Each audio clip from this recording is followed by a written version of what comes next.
Oke, jadi ini adalah pedoman penilaian yang nanti akan diisikan oleh saya atau dosen kelas masing-masing gitu ya. Nah, ini kami dalam penilaiannya membuat tabel, mungkin biasanya saya pakai format Excel. Jadi tabelnya berdasarkan bagian-bagian ini nih. Ini 13 itu sebagai skor total untuk bab 1, 7 tambah 4 tambah 1 tambah 1. Jadi sebetulnya ini akan memudahkan kelompok apa, konstruknya apa, bagian apanya, nilainya berapa. Jadi jangan beda dari format ini ya. Nah, jadi konsekuensinya nanti buat kalian-kalian yang mungkin ketika bikin dulu dengan panduan yang saya kasih di awal, ini saya sekali lagi belum cek apakah ada perbedaan apa tidak dengan yang diberikan. Saya gedein sedikit.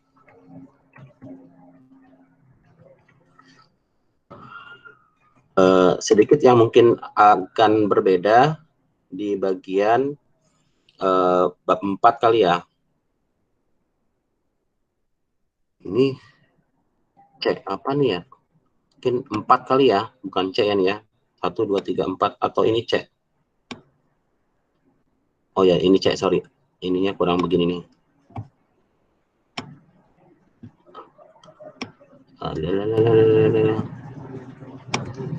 Ya, biar lebih tahu bahwa ini A, B, C. Angka penyusunan alat ukur disesuaikan dengan apa yang dibahas Kohon dan Swerdlich gitu ya. Kemudian untuk bab 4, POE ini tidak mesti dilakukan, tergantung dari analisis item yang dilakukan. Ini memang ada perbedaan pendapat di pengajar kaupun, apakah POE itu perlu dilakukan apa tidak. Ya, secara umum sebetulnya tidak ada referensi yang mengatakan bahwa POE akan mempengaruhi kualitas item. Karena bisa saja POE sangat buruk, tapi diskriminasinya sangat baik. Bahkan POE yang bagus bisa saja diskriminasinya jelek. Jadi ini tidak mempengaruhi hasil dari kualitas item sebetulnya. Ini lebih ke respon penyebaran respon saja. Ini kalau kita lihat reliabilitas awal diolah, yang kedua nggak ada validitas, adanya analisis item. Kemudian analisis item ini dilakukan 2 kali, yang satu bersifat kuantitatif, yang kedua plus kualitatif. Dengan cara dalam hal ini melihat juga aspek naratif dari item secara kualitatif, kemudian pemilihan dalam hal ini adalah selection, hapus item-item yang dalam tanda kutip jelek, walaupun belum tentu jelek, bisa saja suatu indikator itemnya bagus semuanya. Maka apa yang mesti dilakukan? Kita memilih item yang sesuai dengan jumlah. Ini mungkin ditambahin lagi dalam tanda kutip jumlahnya berapa gitu ya, sesuai target. Kemudian reliabilitas di running 2 kali. Kemudian yang kedua ditambahkan dengan SEM-nya, Standard Error of Measurement, dan interpretasi gitu ya. Kemudian validitas cuma sekali dilakukan. Kemudian norma. Untuk bab 5 ya simple lah ya, dan nilainya nggak gede-gede banget. Kesimpulan 4 ini nilainya dari mana? Nilainya dapat dari subbab 1.2. Masalah penelitian kan ada 4, jadi nanti dijawabnya 4. Jadi sebetulnya biasanya 5.1 kesimpulan itu relatif sama dengan narasinya di pertanyaan penelitian. Cuma bedanya pertanyaan penelitian, masalah penelitian sifatnya pertanyaan, kesimpulan sifatnya pernyataan. Jadi tinggalkah apakah alat ukur reliable, jadi tinggal alat ukur X reliable dalam apa gitu. Jadi narasinya ya katakanlah mirip gitu ya. Ini yang biasanya agak susah nih, 30 halaman. Yang pernah saya bilang. Jadi kalau kelebihan gampang tinggal buang, tapi kalau kurang biasanya agak jarang sih. Kalau di KAUP biasanya kalian sudah bikin lebih banyak dari 30 halaman.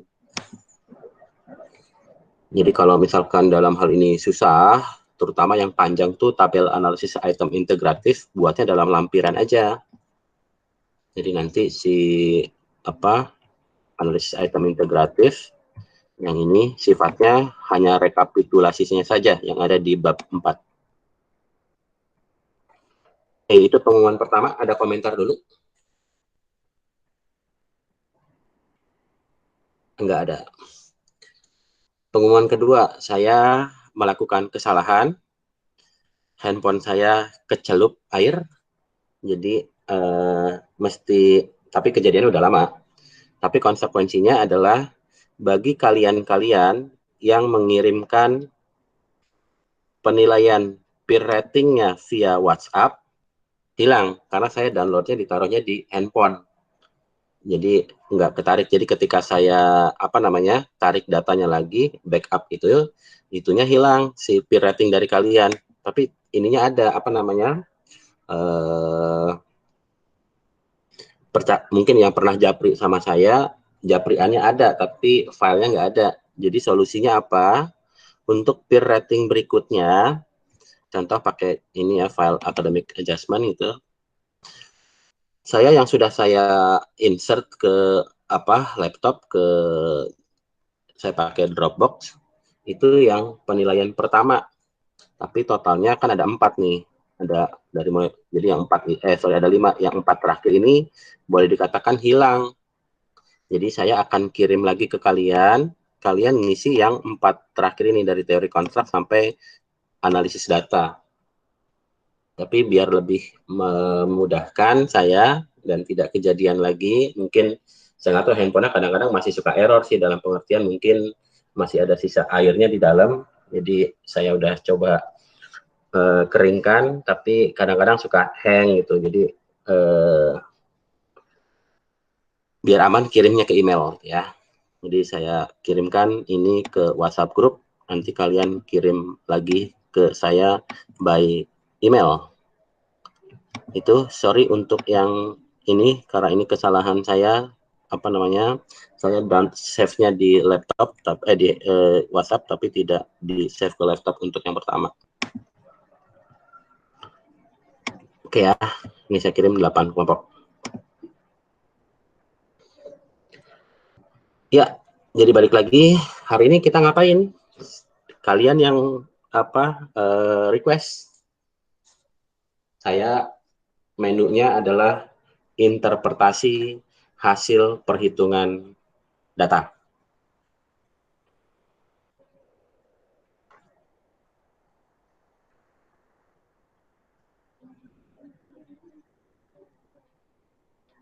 Ini saya nungguin loh, jadi kalaupun nggak ada, ini udah terjadi 4 pertemuan berturut-turut. Kalau memang mau, ayo. Kalau enggak, ya nggak apa-apa.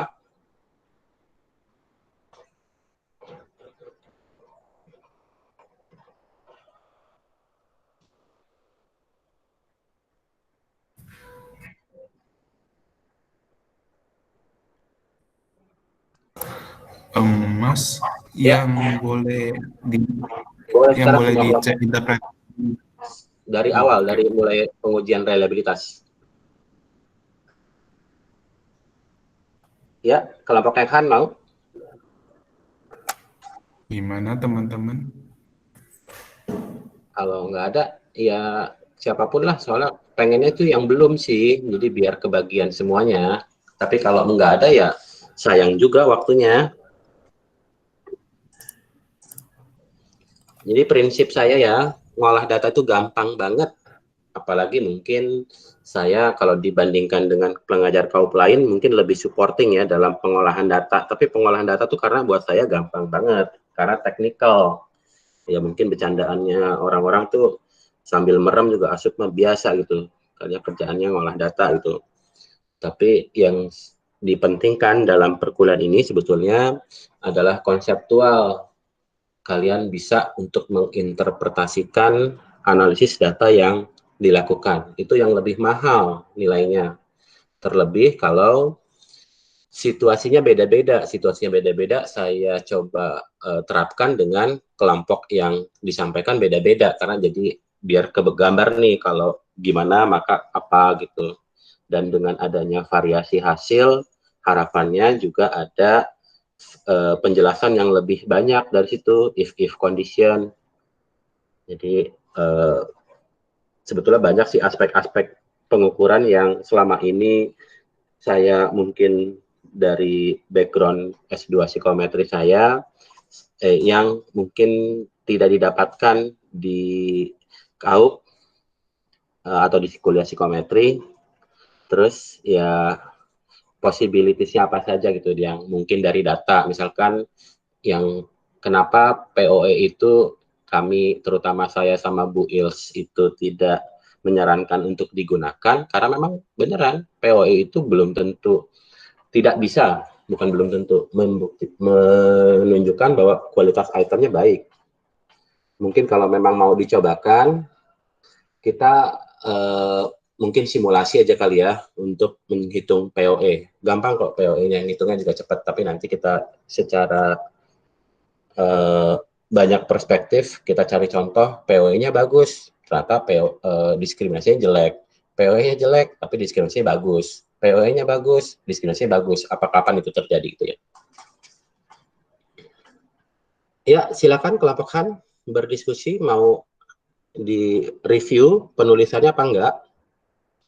Jadi untuk makalah personal per kelompok mungkin nggak sekarang, karena kalian masih bakal banyak ini sih, banyak ngedit. Jadi kalau saya ngikutin editing kalian, mungkin yang sudah lebih settle aja setelah hari ini. Ya, silakan kan. Maaf Mas, ternyata SPSS di kami belum bisa dipakai Mas. Semua Mungkin 6 orangnya. iya.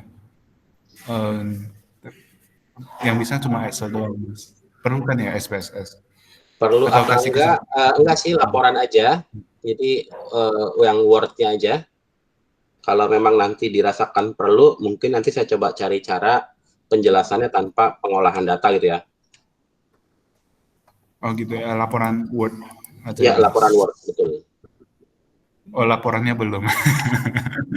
Maaf Mas. Mungkin kasih kelompok lain aja kesempatannya Mas. Maaf Mas.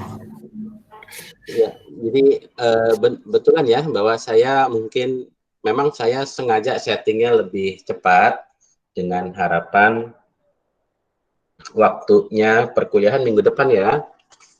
Perkuliahan minggu depan terakhir maksudnya, ya harapannya kalian juga punya ini nih, punya waktu buat pengerjaan tugas dari mata kuliah yang lain gitu.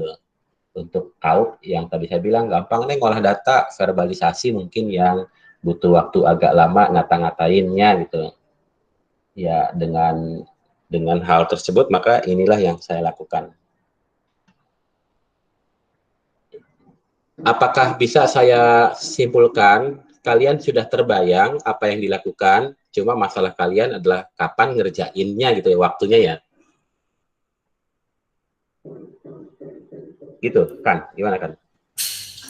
Iya Mas, kalau untuk data-data kemarin sih kami sampai yang terakhir Selasa kami bilang itu, tapi setelah itu belum ada lanjutan sih. Untuk penulisannya kami rencananya hari Minggu ini Mas.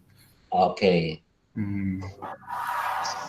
Jadi ada ide hari ini ngapain? Kalau kita lihat lagi nih di jadwal perkuliahan KAUP, ya sebetulnya kalau boleh dikatakan kalau di-compare dengan kuliah KAUP konvensional dulu di ruang kelas, biasanya begini tuh sifatnya ini kelasnya nggak ada gitu. Kalau misalkan memang mau ngolah aja, mau konsul aja baru ini.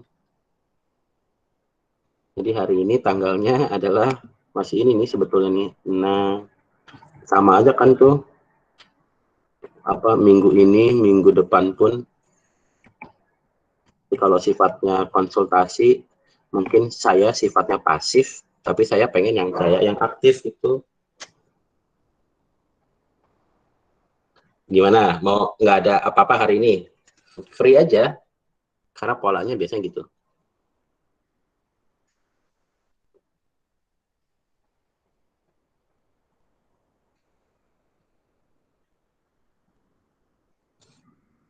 Ayo, ya diwakili ketua BEM kita maunya gimana?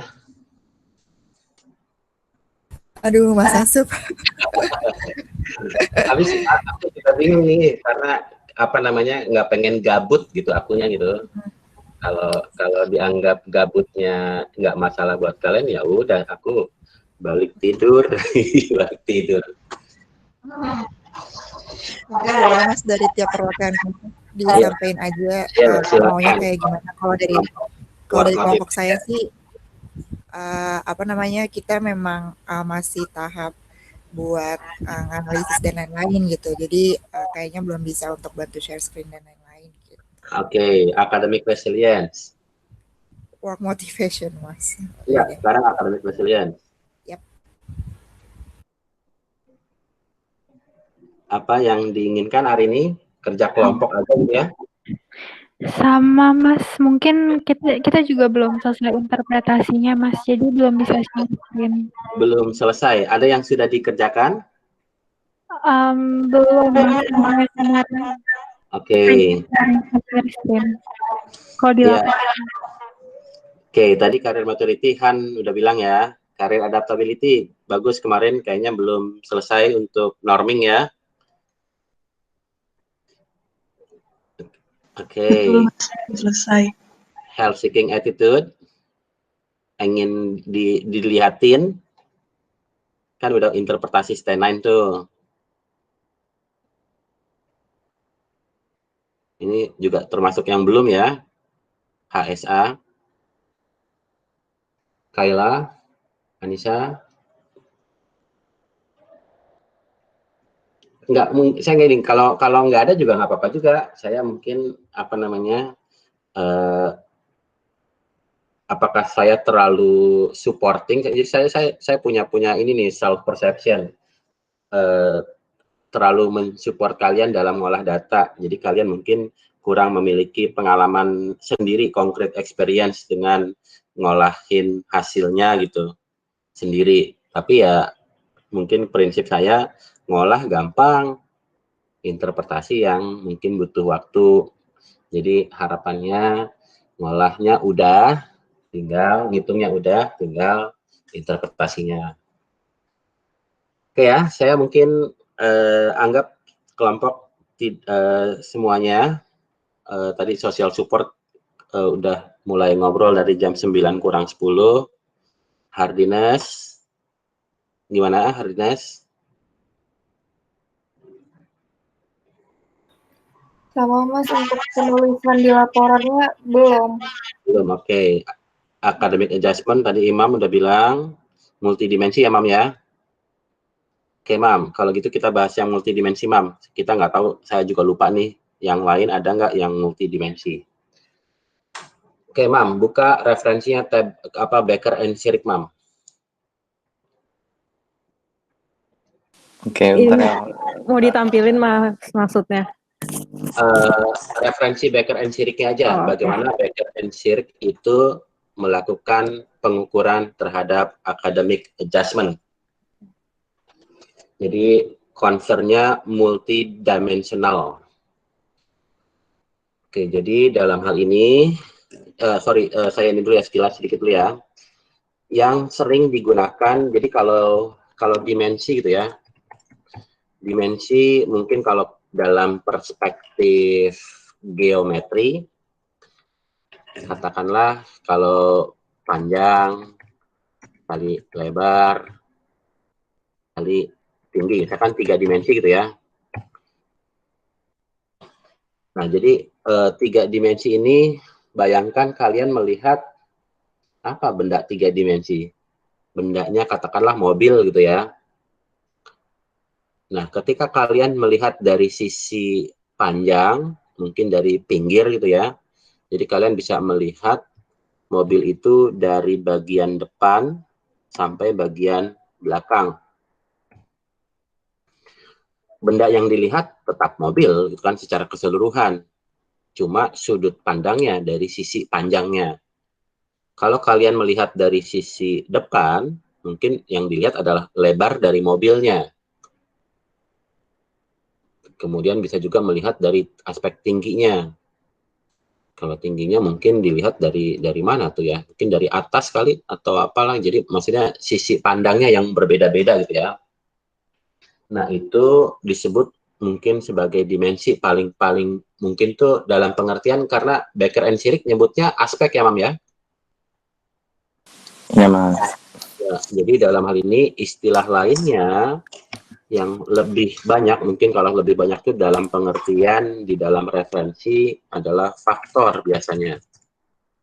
Faktor itu mungkin kalau dikatakan faktor itu dari perspektif biasanya dapat diukur melalui, jadi ini kurang lebih sifatnya karena menggunakan biasanya analisis faktor analisis, maka dalam hal ini sifatnya kalau dilihat dari gambar itu ya, panahnya satu, mungkin kalau di dalam prinsip korelasi. Ini banyak konsul juga nih menjelang akhir semester, banyak yang konsul skripsi. Saya suka galau, mau jawab enggak enak, mau jawab iya waktu itu ya. Faktor apa? Ini deh konfirmatori. Ya, dalam konfirmatori contohnya mana yang kecilan ini deh. Konfirmatori mana ya yang satu, yang ini deh, yang apa namanya? Second order confirmatory factor analysis. Nggak nemu. Ini saya tambahin. Ini ya, apa namanya? Ini aspek tambahan yang mungkin kalian kayak ini second order, yang ini di lebih kecil gambarnya. Ya. Save image hash. Ntar ya, agak pelan-pelan ya.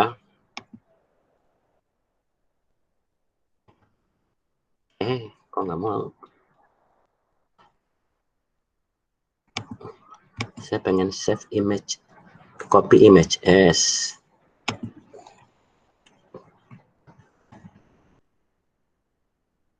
Ya, gambarnya buram. Tapi nggak apa deh, kelihatan. Ya,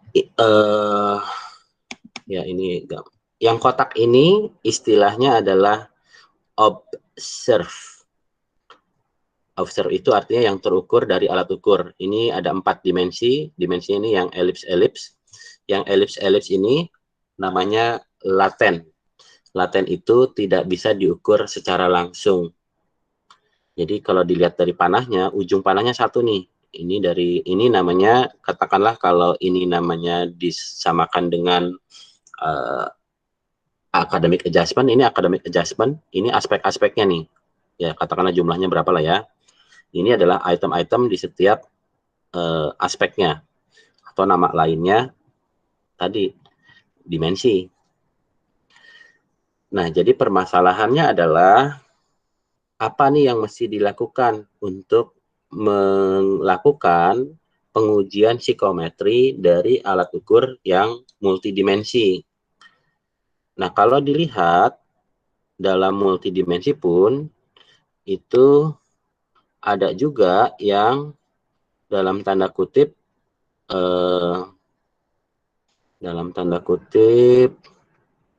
ini karena tadi saya pakai second order ya. Coba kalau misalkan saya pakai konfirmatori tapi modelnya begini.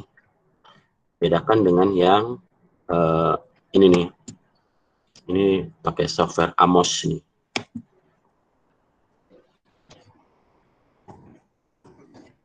Nah,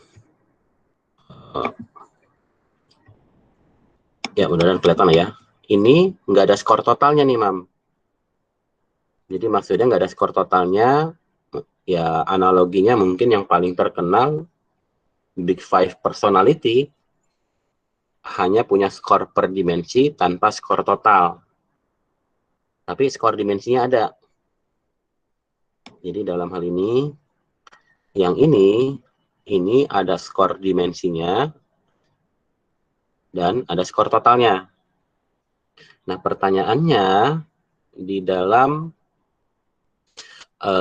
theoretical reference yang digunakan oleh kelompok academic adjustment, yaitu Becker and Shirik, itu memperlakukan aspeknya dia berdiri sendiri tanpa skor total seperti yang di bawah, atau dengan skor total. Ini dua kasus ya. Kasus ketiga adalah sebetulnya dimensionalitas hanya sebagai dalam tanda kutip ini aja, apa namanya, diperlakukan mirip dengan indikator. Jadi dia tidak ada skor dimensinya, tapi langsung ke skor total. Dimensi itu hanya dalam tanda kutip mekanisme untuk membagi item-itemnya ke dalam membagi konstruknya ke dalam yang lebih kecil, yaitu dalam tanda kutip dimensi, tapi tidak dibuatkan skor tersendiri. Jadi contohnya kalau misalkan work innovativeness itu saya lupa tokohnya siapa, walaupun ada 4 dimensi, tetapi dalam acuan referensinya dia tidak ada skor dimensi, tapi langsung ke satu skor saja. Nah, silakan Imam tunjukkan bagaimana Becker and Shirik melakukan penelitian terhadap academic adjustment. Oke, bentar ya Mas, izin share screen.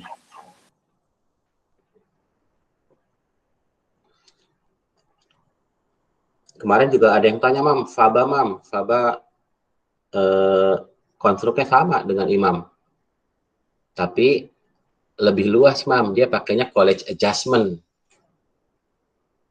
Jadi pertanyaannya, iya Mas, dia minta ke saya juga. oh ya itu dia. Jadi kalau skornya itu dia ada skor totalnya, tapi ada skor per dimensinya juga. Ya, nah sekarang kita lihat deh kalau itu skor. Lalu kita coba lebih meyakinkan bagaimana dilakukan pengujian psikometriknya. Pengujian psikometrik mungkin paling sederhana kita lihat dari reliabilitas dan validitas. Jadi kita lihat nih dalam Becker and Shirik 94 kalau nggak salah Imam ya, lupa tahun berapa? Itu. Oh ya, tahun 8 lagi ya. Jadi dalam hal ini dia merunning itunya berapa? Halaman di atasnya lagi dikit. Oke, itu academic subscale yang tabel 2 tuh Imamnya. Tabel 2 itu apa penjelasannya? Yep. Ya, ini academic adjustment ada 5 skor. 5 skor itu dilihat dari mana? Karena disaling korelasikan. Ada akademik, sosial, personal, emosional, general, lalu full gabungannya. Nah, kalau dilihat seperti ini, maka setiap aspeknya punya skor tersendiri. Ini sekali lagi skor gitu ya. Nah, pertanyaan lanjutannya, apakah dilihat dari jurnal ini ada nggak pengujian psikometrik, yaitu reliabilitas dan validitas di antara dimensi-dimensi yang ada dan juga full scale-nya. Tabel 2 kurang lebih namanya internal konsistensi. Internal konsistensi selain mengkorelasikan item dengan skor dimensinya, bisa juga mengkorelasikan dimensi dengan skor totalnya. Dalam hal ini, aspek dengan full scale. Ya, mana untuk psikometrik testingnya? Kayaknya nggak ada di drive, Mas. Adanya di laptop. Ya, tapi ada ya. Ada sih harusnya. Nah, cuman kayaknya kalau dari saya sendiri karena ini tuh jatuhnya academic subscale dan bukan dimensi, kayaknya jadinya yang kayak opsi ketiga Mas tadi udah bilang sih. Yaitu yang skor totalnya aja, terus dimensinya itu sebenarnya ya just dimensi gitu, bukan apa-apa gitu. Ya. Oke, jadi dimensi itu belum tentu dia punya dalam tanda kutip pengujiannya sendiri. Kalau jadi dimensionalitas kalau dalam ranahnya psikometrik itu terkait dengan masalah sejauh mana ke apa namanya, ini saya kadang-kadang ini suka tip of tongue. Sekali lagi ini Becker and Shirk penyebutannya subscale, tapi dalam teoretikalnya disebut sebagai aspek gitu ya. Nama lainnya ada dimensi, faktor, aspek, komposit, faset, ada beberapa lagi komponen. Nah, jadi dalam hal ini memang ada juga orang-orang yang mendefinisikan secara berbeda yang namanya dimensi. Yang namanya dimensi itu ada persyaratan, yaitu ortogonal. Ortogonal itu kurang lebih prinsipnya tidak berkorelasi lah, atau korelasinya rendah, tidak signifikan. Kalau komponen berkorelasi tinggi. Kalau komponen itu tidak melihatnya tidak kayak tadi, kalaupun ini mobil, kalau komponen itu dipecah-pecah gitu. Jadi gabungannya menjadi satu kesatuan. Kalau dimensi itu hanya sudut pandang, benda yang dipandang tetap mobil secara utuh. Nah, jadi kadang-kadang memang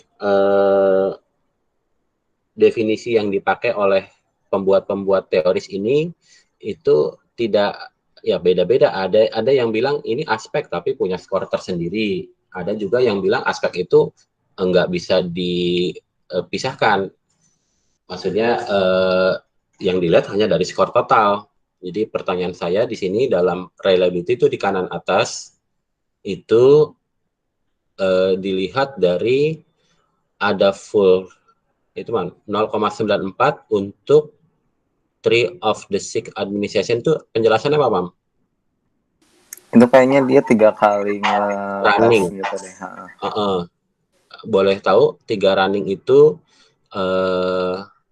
yang full scale for 2 for the 6 itu for the 6 berarti yang ke-6. For 2 maksudnya apa tuh? 2-nya 6-nya ke-6, 2-nya kan 2 bukan ke-2.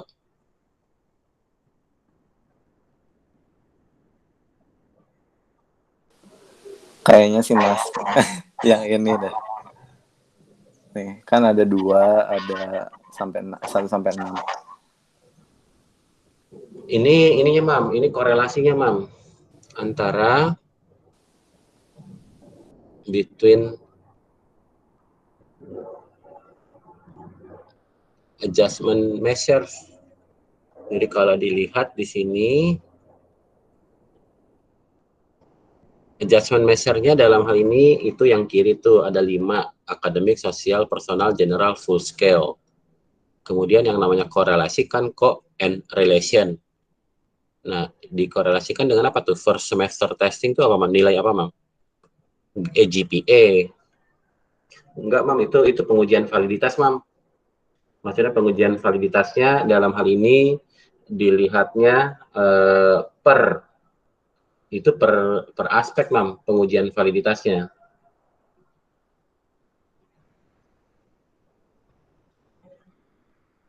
Gimana, Mam? Kalau dilihat ini betul kan per.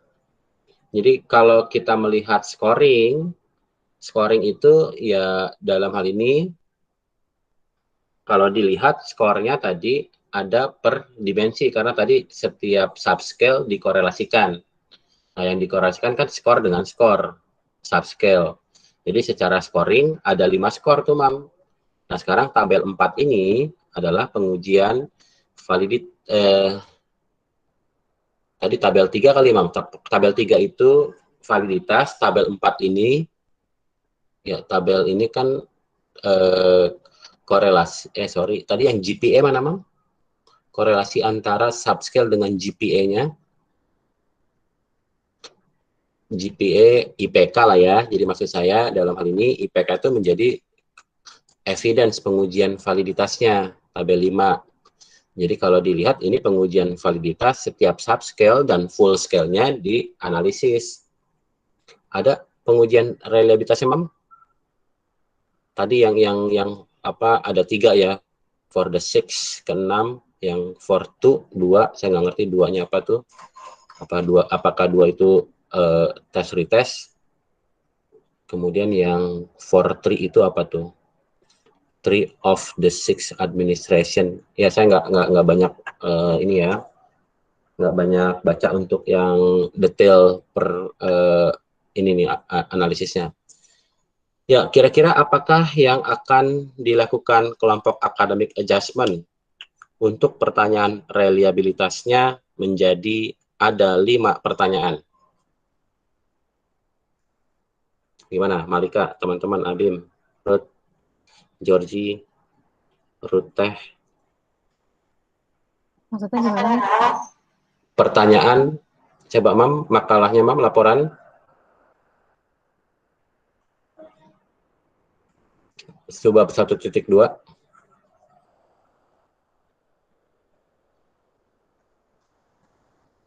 Nah, ini tabel normanya kelompok bikin 4 ya.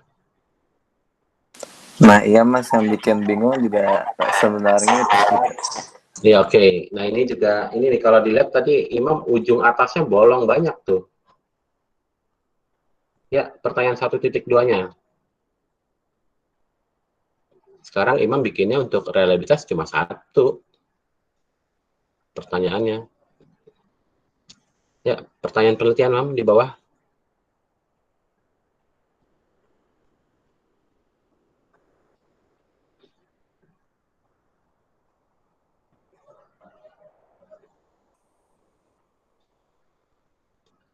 Oke, pertanyaannya untuk Mam.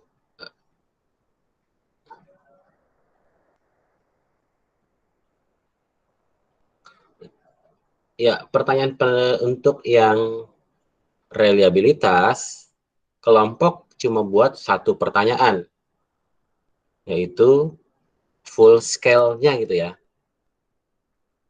Nah, kalau misalkan dalam hal ini multidimensionalitasnya adalah setiap dimensi juga punya skor totalnya, harusnya sih pertanyaannya jadi tambah 4 lagi Mam untuk pengujian reliabilitas, validitas, dan nanti normanya analisis item ya, karena integratif kita kan sudah menyusun dalam dimensi-dimensinya. Ya gitu Malika pertanyaannya. Jadi apakah alat ukur apakah alat ukur ini pertanyaan pertama oke, atau ditaruh di terakhir juga oke. Apakah aspek pertama memiliki konsistensi internal yang tinggi?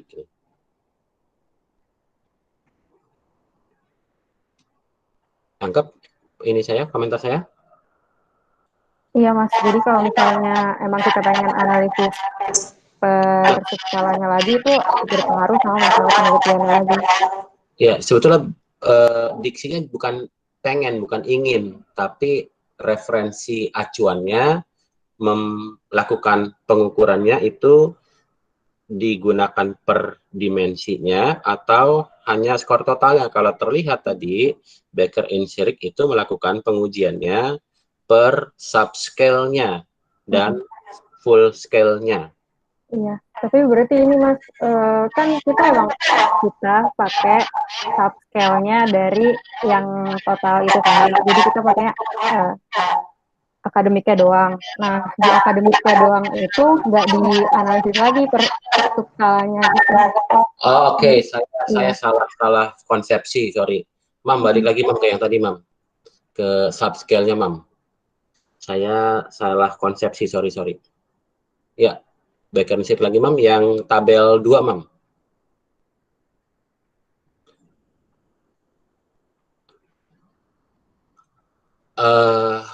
Jadi academic adjustment itu yang nomor 1 aja ya?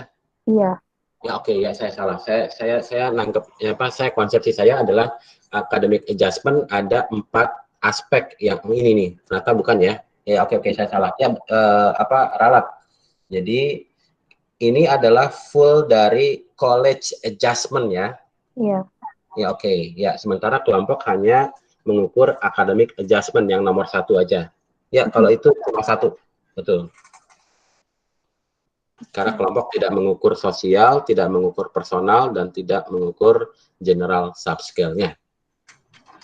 Ya, oke. Itu Mam. Jadi tadi tabel yang itu yang tabel normanya tadi ada AA, ada AP, ada apa gitu, Mam? Di bab 4-nya.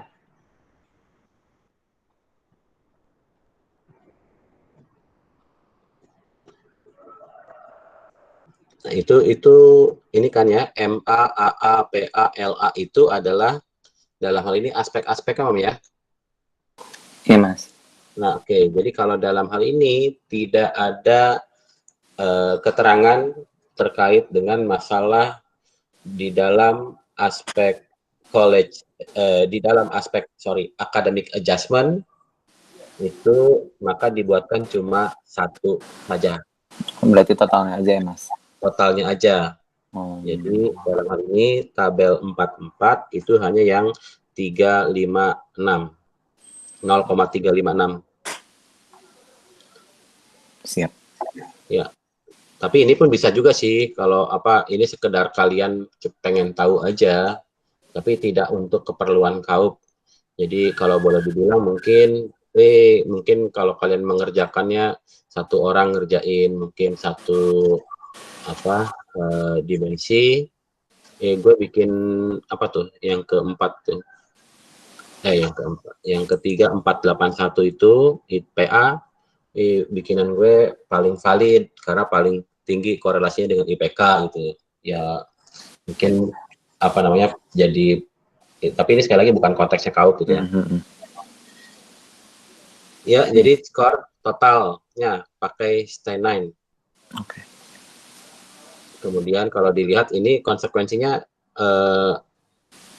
itu juga agak aneh tuh, bolong. PA-nya memang belum dibuat ya, saya pikir tadi bolong. Belum diisi, Mas. Belum diisi, Mas. Nah, tapi memang enggak sih, memang enggak usah diisi. Enggak jadi ya. Iya, enggak jadi. Ya udah, oke. Oke, interpretasi norma contoh, Mam. Ini distribusi datanya tidak normal ya? Iya, udah normal. Iya, oke.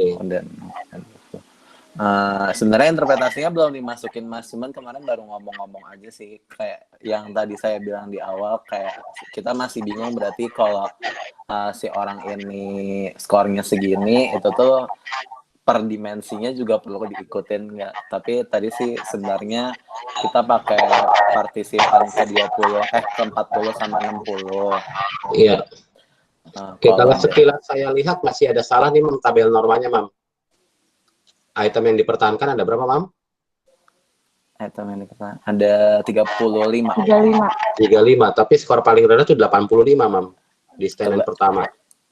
Ini kayak salah ngetik. Ya, oke. Jadi tabel norma harus memuat semua kemungkinan skor. Jadi kalau stand itu mungkin mengatasi masalah mau diterusin apa enggak, karena memang dilimitasi 9. Tapi kalau kita pakai yang scale score, ya masih banyak ini perbedaan pendapat. Ini mau diterusin apa enggak, atau hanya ditambahkan dengan satu kelas interval di atas atau di bawah yang didapatkan dari datanya. Jadi ulangi lagi, Mam, itemnya ada 35. 140 yang paling tinggi, Mam. 35 kali 4, Mas. Oke, jadi ini tadi saya juga mikir kok kecil banget ya, 35 dikalinya 4, saya lupa. Jadi scale-nya ini lebarnya sedikit gitu ya, cuma pakai 4 poin. Nah, konsekuensi yang umum ketika kita menggunakan lebar skala yang kecil kayak kelompok imam pakai 4, itu mungkin juga dengan bentuk distribusinya. Bentuk distribusinya cenderung kalau kecil tidak terlalu menghasilkan distribusi yang normal. Karena kalau skala 1 sampai 4, kalau orang pilih 3, lalu ketika dia diberikan scale-nya 6, dia kan bisa jawabnya 4 atau 5 gitu ya. Jadi mungkin akan lebih bervariasi, lebih tinggi, tidak lebih flat. Tapi ya udahlah, nggak apa-apa, mungkin kelompok juga punya justifikasi kenapa pilihnya 4. Ya, contoh, Mam, interpretasi orang pertama, yang manapun skornya, misalkan ada orang partisipan mendapatkan raw score nilainya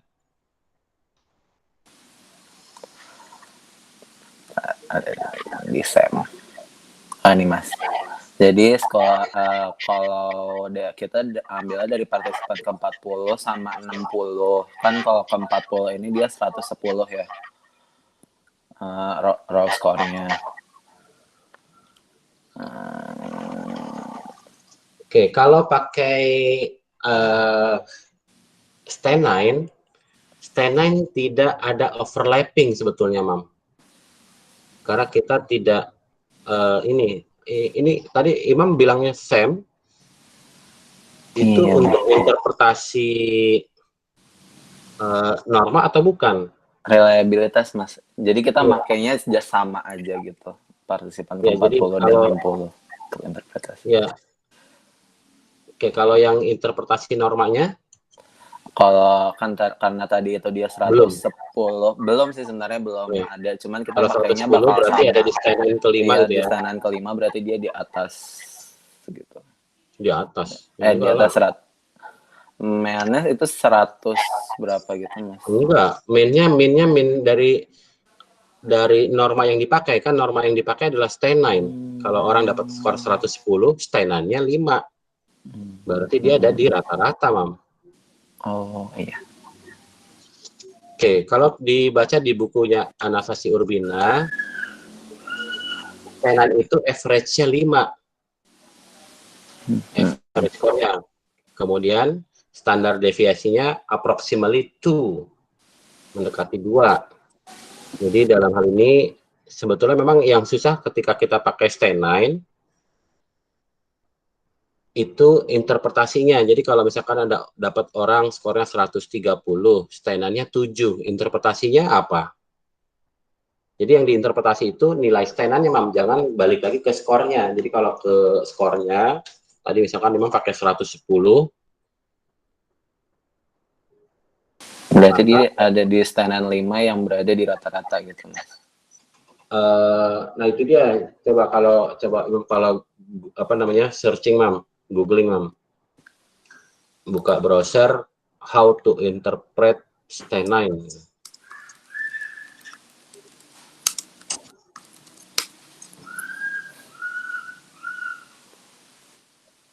Kira-kira apa nih? Dia kadang-kadang pakainya medium high, medium low, medium. Jadi ya, mungkin sementara ini aja ya. Kalau dia itu dia pakai medium itu tadi average gitu. Tapi kalau dikatakan nilainya 7 sama 8, tadi itu cuma above average gitu doang. Jadi kalau gitu ini nggak di kredibel nggak nih resource-nya nih? Atau sementara karena ini interpretasi, kalian tadi diminta nggak mau menginterpretasi dan belum, ya saya lepas dulu ya. Buat kelompok-kelompok nih, kalau dilihat tadi ada kelompok yang bikin stenine, beberapa kelompok academic resilience, health seeking attitude, ya sekarang ini academic adjustment. Jadi alasan pakai stenine itu kenapa? Jadi sebetulnya kalau datanya tidak normal, ada yang namanya normalized standard score. Urbina, Mam.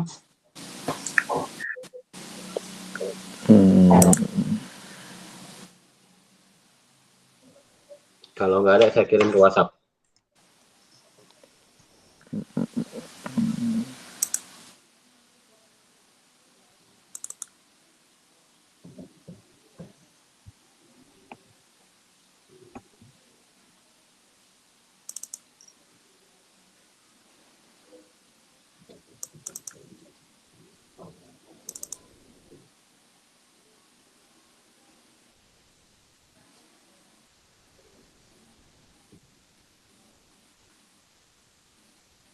Urbina, kalau ada itu Susana Urbina ya.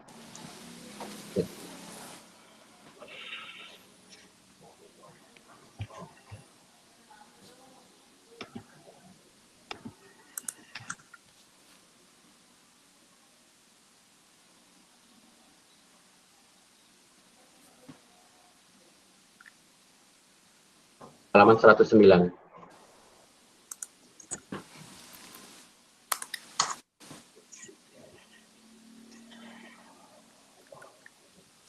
Ya. Jadi maksudnya kalau tidak terdistribusi normal, bisa pakai normalized standard score. Jadi karena kesulitannya menginterpretasikan itu, Mam, stenine Stainan itu tadi 7 dan 8 above average, karena average-nya adalah 5 sebetulnya. Tapi kalau gitu 6 pun apakah average juga gitu? Jadi kalau dikatakan banyak dalam menginterpretasikan Steinheim, balik lagi Mam ke tampilan Steinheim Mam. Nanti kita compare dengan ini ya, dengan bukunya Urbina ya. Ini saya sedikit bolak-balik ya. Lihat ini, itu tampilannya. Coba Mam, gambarnya di itu Mam, diperbesar Mam, gambar Steinheim-nya.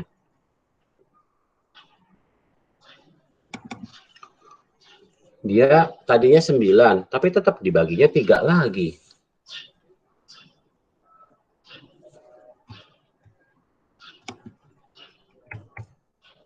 Di view-nya digedein Mam, bisa ini si gambarnya di download gitu apa gitu.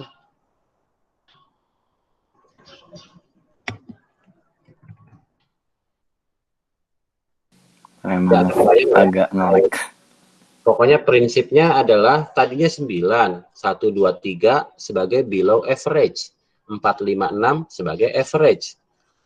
Kemudian 7, 8, 9 sebagai above average. Jadi sebetulnya agak sayang sih ketika kita punya skor yang continuous dibuat menjadi categorical Steinheim, lalu balik dikurangi lagi jadi 3 kelompok saja. Jadi dalam hal ini ketika kita mau menginterpretasikan norma dengan Steinheim, kesulitannya interpretasinya itu.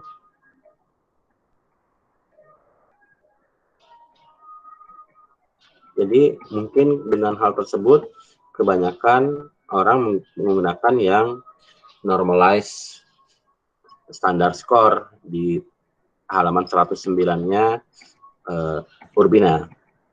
Gitu. Jadi buat kelompok-kelompok yang pakai Steinheim mungkin karena tadi masalah kemarin masalah apa ini mau diterusin sampai ke ujung mentok atau ditambahkan 1 kelas interval gitu. Atau saya kasih ini dulu aja, sifatnya kasih sesuatu yang apa istilahnya kasus. Silakan kalian selesaikan sendiri kasus ini, mau pakai yang mana.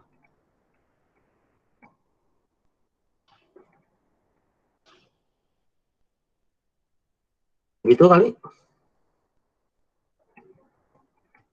Saya lagi coba buka ini nih, buka yang cari Steinheim di bukunya Urbina. Untuk Urbina, untuk norma agak banyak dia pembahasannya. Akan sampai ke how to-nya.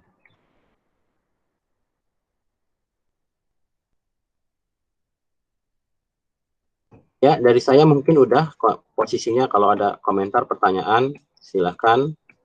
Kalau misalkan nggak ada ya kita sudahi aja hari ini. Mas, berarti kalau yang udah terlanjur pakai Steinheim itu perlu diubah gitu atau gimana? Diserahkan ke kelompok mau diubah atau tetap pakai Steinheim, tapi interpretasi yang diminta. Ya, kalau ini how to-nya, cari interpretasinya, Mam. Bagaimana si apa namanya norma dengan Steinheim diinterpretasikan. Ya, halamannya di 108, Mam. Mulai 108 itu ada Steinheim. Mungkin ada ceritanya dulu tuh tentang kapan dibuatnya. Jadi ketika Perang Dunia Kedua. Tujuannya waktu itu sebetulnya untuk mensimplifikasi biar agak cepat gitu. Jadi kalau orang masih pakai angka, kalau ini sudah pakai kategori. Steinheim halaman 108, Mam. Itu 113.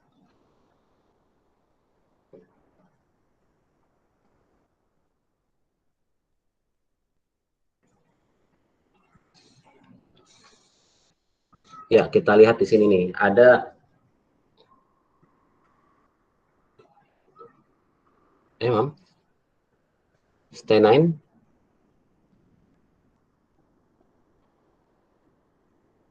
108, Mam, halamannya.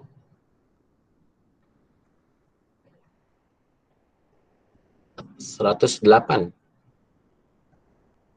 108-nya di sini atau di halaman file. Saya salah ngomongnya. Oke. Ini 108. Ya, agak di bawah. Stay 9 originally tuh. Kemudian dia menggunakan di bawah tuh min-nya 5. Standar deviasinya approximately 2.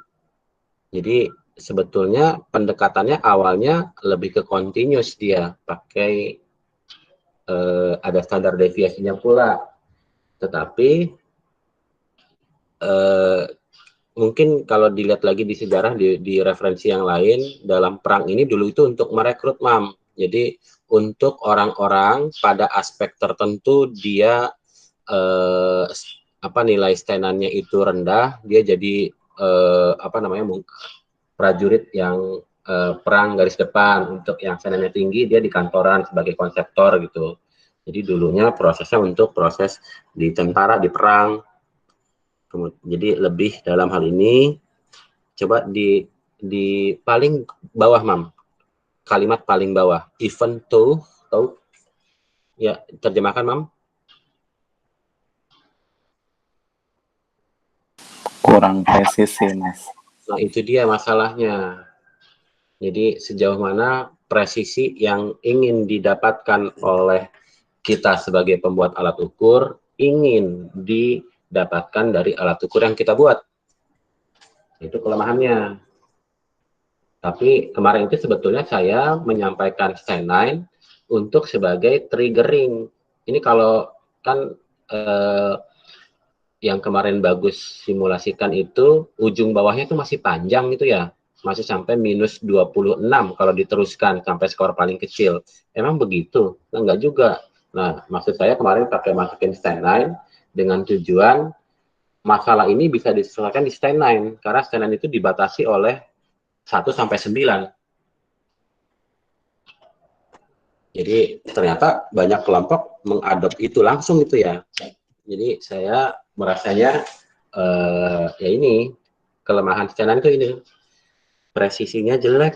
Udah mah dibagi 9, dibagi 3 lagi, below, average, above. Ya, kalau ditanyain Imam bikin lagi, mungkin rekomendasi saya bikin lagi, Mam. Sayang apalagi Imam itemnya lumayan banyak nih, 35. Kalau yang lain mungkin kisaran 20-an, tapi Imam kelompoknya scale-nya kecil, 4 point scale, yang lain mungkin 6. Jadi dalam tanda kutip kompensasi gitu ya, kecil di range point scale Likert-nya, tapi banyak di jumlah item. Jadi skornya tetap akan bervariasi gitu. Ya, biar nggak terlalu bertele-tele, kita sudahi aja hari ini. Silakan kalian kerja di kelompok gitu ya. Oke, ada request Selasa minggu depan kita ngapain? Atau sesinya mau lagi sesi kelompok? Jadi saya mau ini kan gini nih. Jadi saya tuh udah merencanakan kalau ada feedback untuk perlaporan per kelompok, tapi kan kayaknya weekend ini masih akan bergerak banyak tuh ya isi laporan kalian.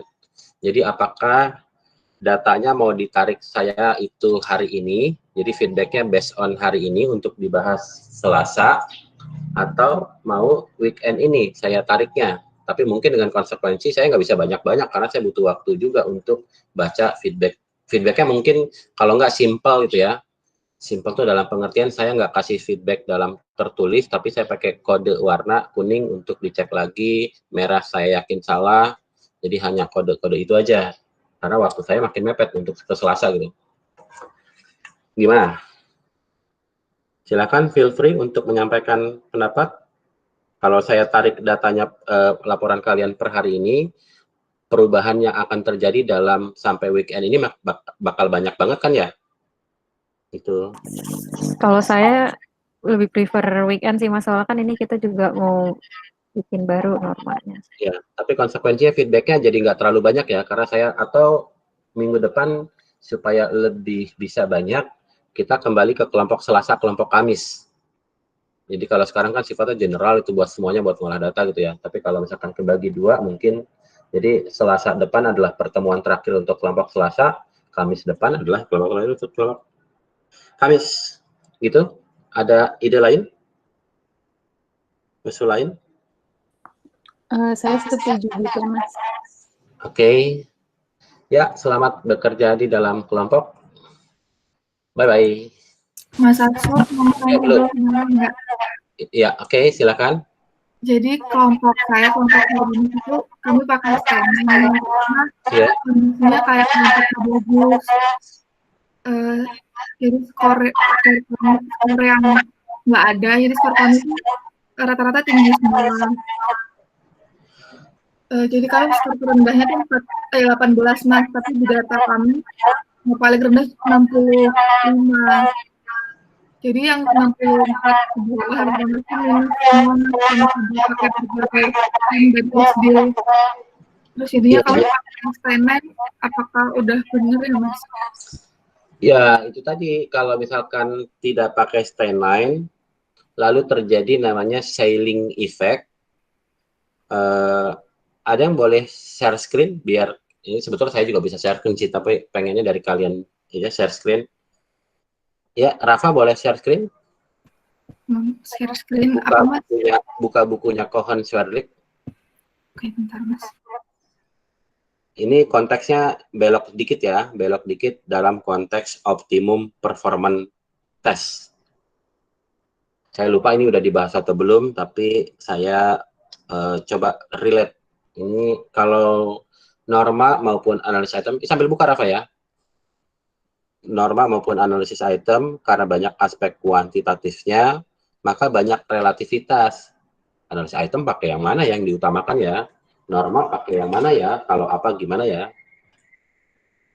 Sambil nunggu ini posisinya, buka Cohen Swerdlik. Mas, saya izin share screen. Mas, dibantu teman saya karena aplikasi yang buat buka PDF-nya lagi lemot. Ya, oke, please. Ya, Rosa, cari namanya ceiling effect. Atau ceiling aja lah, saya nggak tahu. Komputermu bisa nyari dua kata nggak? Komputer saya kadang-kadang nggak. Ya, ceiling effect.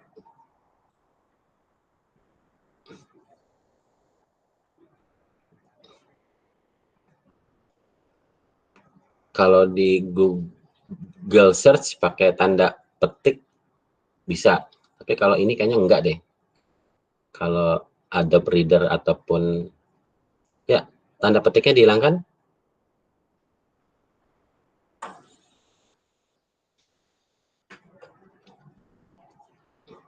Ceiling, ya bukan yang ini, ceiling effect. Ya oke, itu gedein ya. Kita lihat dulu, ini bolehlah floor effect. Ya, kita lihat floor effect itu refer to, mau diterjemahkan silakan, kurang lebih. Floor effect boleh, ceiling effect boleh. Floor lantai gitu ya. Kira-kira apa sih yang terjadi dalam floor effect?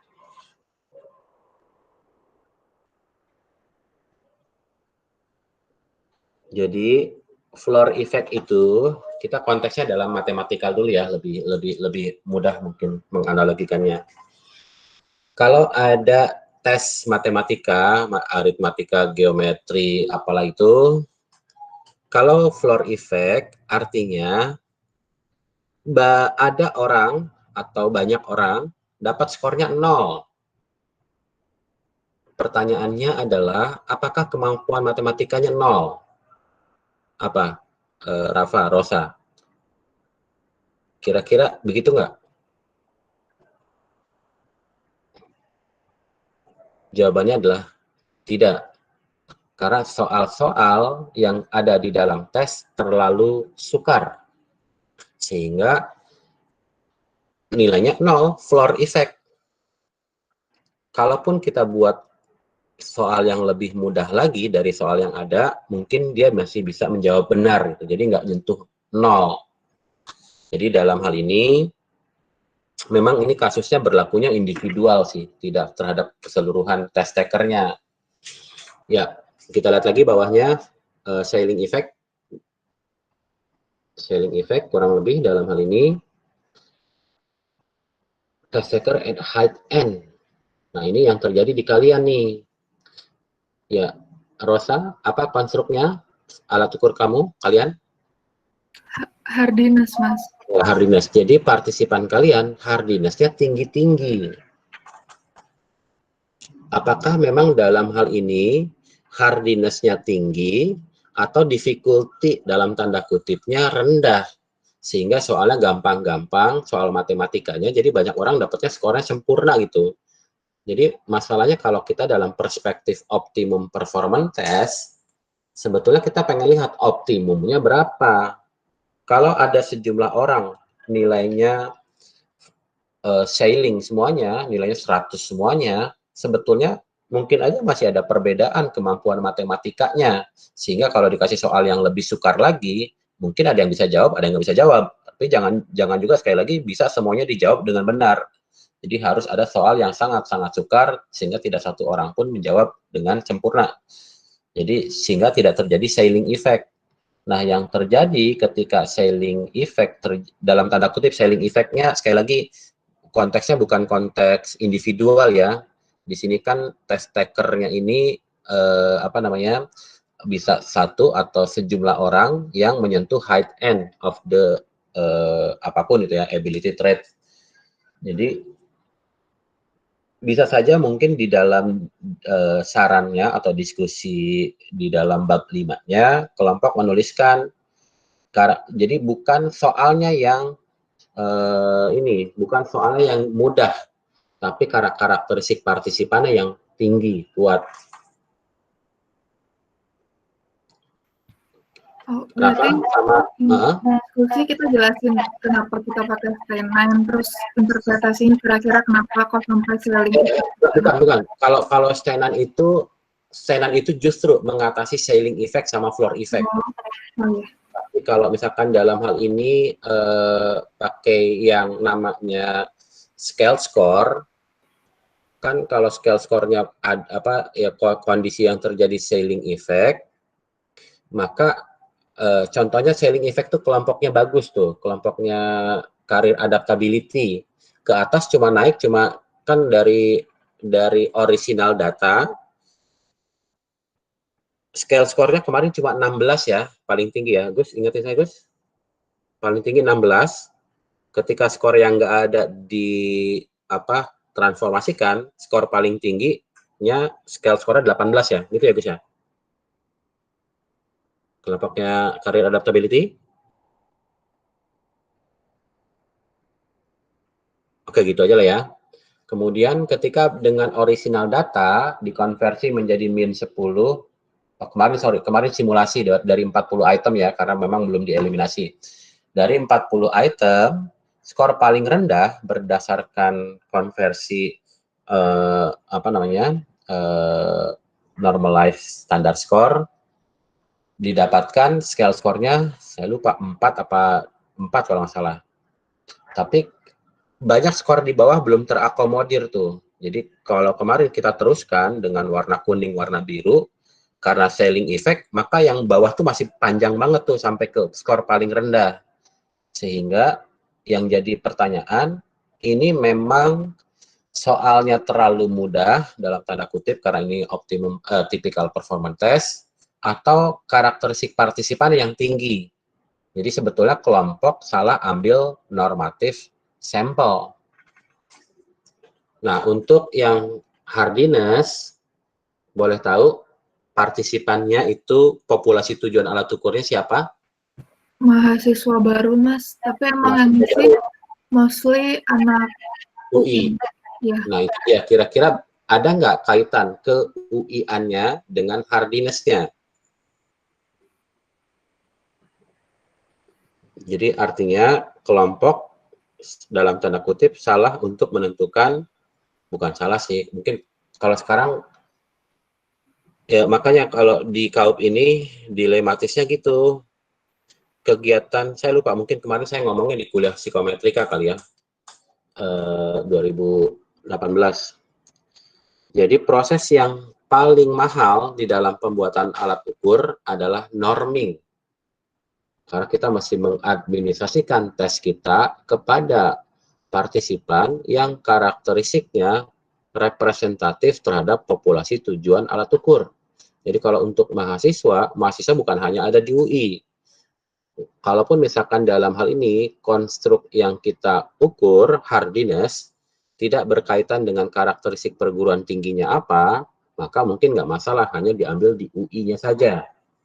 Tapi kalau misalkan dalam hal ini ada konsekuensi, mungkin ya kita boleh lah ya membanggakan diri sendiri bahwa mahasiswa UI adalah mahasiswa yang secara intelektual tinggi.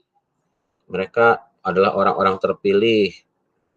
Lalu kaitannya dengan hardiness ya cenderung akan tinggi juga, maka terjadilah scaling effect. Nah, kalaupun memang dalam hal ini kelompok menggunakannya bukan Steinlein, karena tadi Steinlein itu loss of precision, lalu mau menggunakan normalized standard score, mungkin solusinya bukan diteruskan, tapi ditambahkan satu kelas di atas dan satu kelas di bawah, selesai. Ya, gimana Rafa? Atau mau dilihatin datanya?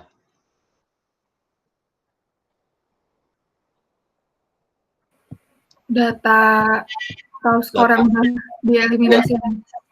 Iya, boleh, oke. Dari data ini ya, katakanlah saya menganggap kelompok sudah lancar untuk melakukan item analisis integratif ya, integratif item analysis. Jadi item yang dipertahankan sudah menggunakan apa istilahnya, prosedural yang ketat gitu. Ya. Jadi sekarang kita bicara hanya skor total aja gitu.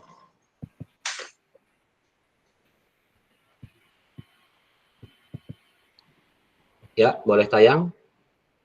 Hanya satu kolom yang ingin saya minta tampilkan, yaitu skor total.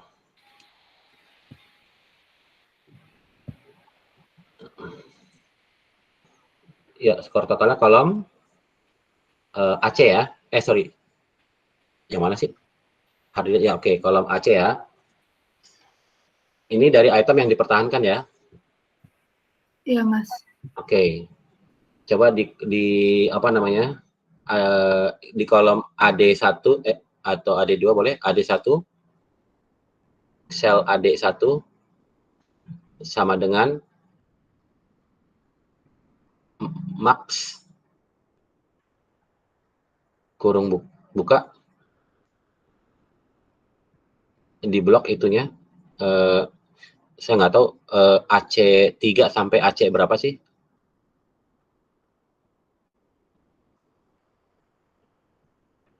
Ya, kurung tutup enter. Titik 2 kayaknya deh.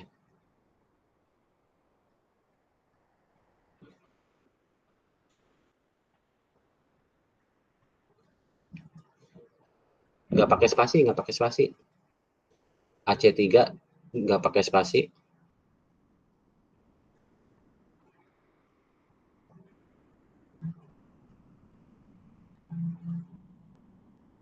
Lihat berapa nilainya? 108. Coba sebelah kirinya AE, tulisannya min, nilai minimum. Tadi kan max, sekarang min.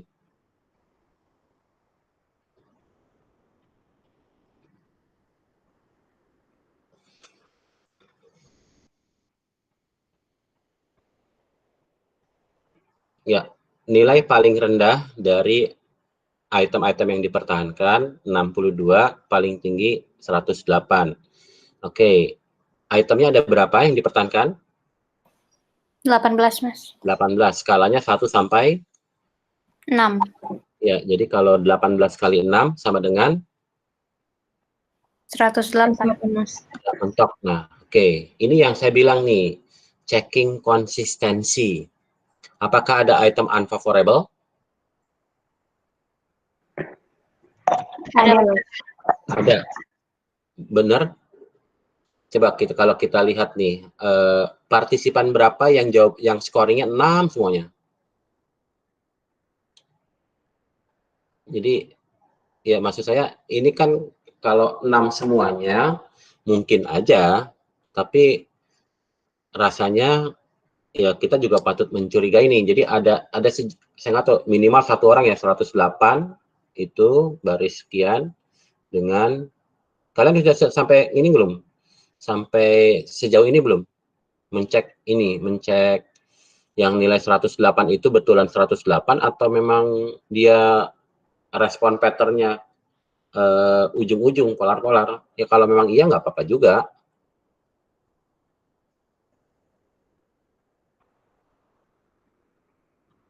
Ya ini yang disebut sebagai sailing effect. Orang mentok tuh skornya di high end dari trade yang dia sedang diukur. Cuma satu orang ya?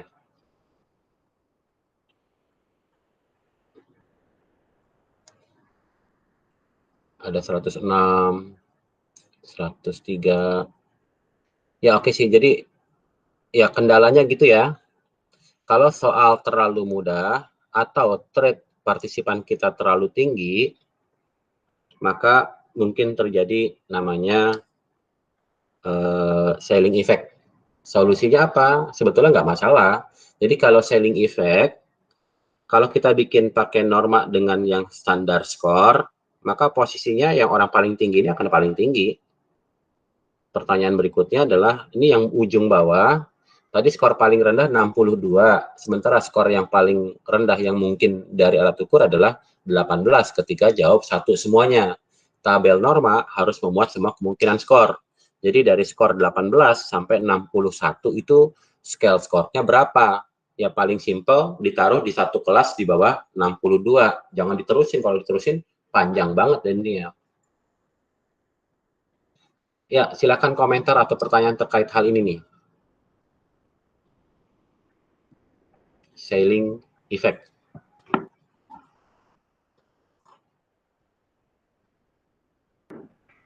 Mas, kalau dilihat untuk skor 108 itu hanya dari satu partisipan ini, Mas.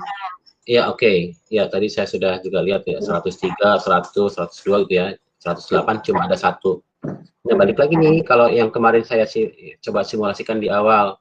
Ini orangnya betulan tinggi, atau dia ngasal ngisinya. Tapi kalau saya tadi tanyain, ngasal tuh ada item unfavorable, kelompok bilang ada. Jadi ya pastinya dia jawab item unfavorable-nya jawabnya 1 gitu ya. Jadi dengan demikian, ya sebetulnya dia menjawab dalam tanda kutip benar semuanya. Oke, pertanyaan kelompok terkait ini apa? Ulangi lagi.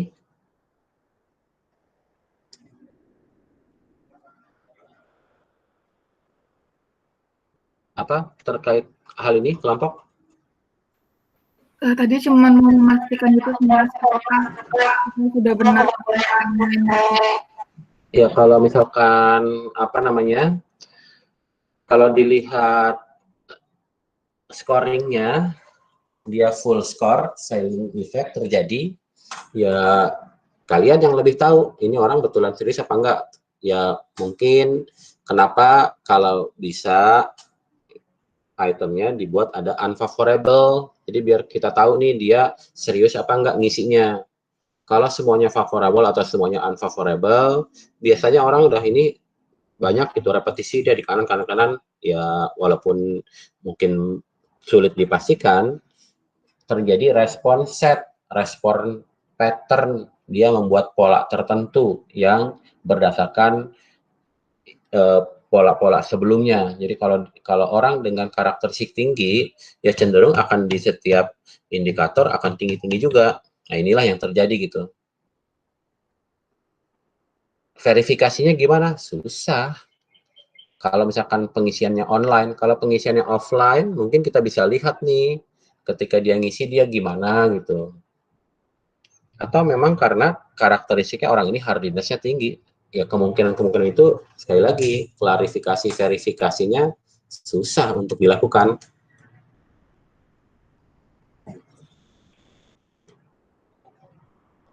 Ada yang mau punya pendapat atau komentar atau bertanya terkait hal ini? Floor effect, sailing effect, yang terjadi sailing effect dalam hal ini.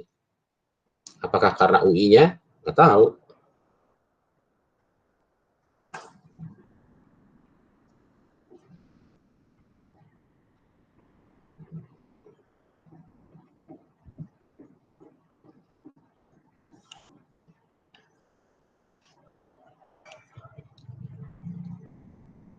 Udah, kalau nggak ada, saya ngerasa awkward kalau diam-diaman lama itu, canggung jadinya. Jadi katanya kalau secara psikologis, kalau diam lebih dari 5 detik, muncul ketidaknyamanan.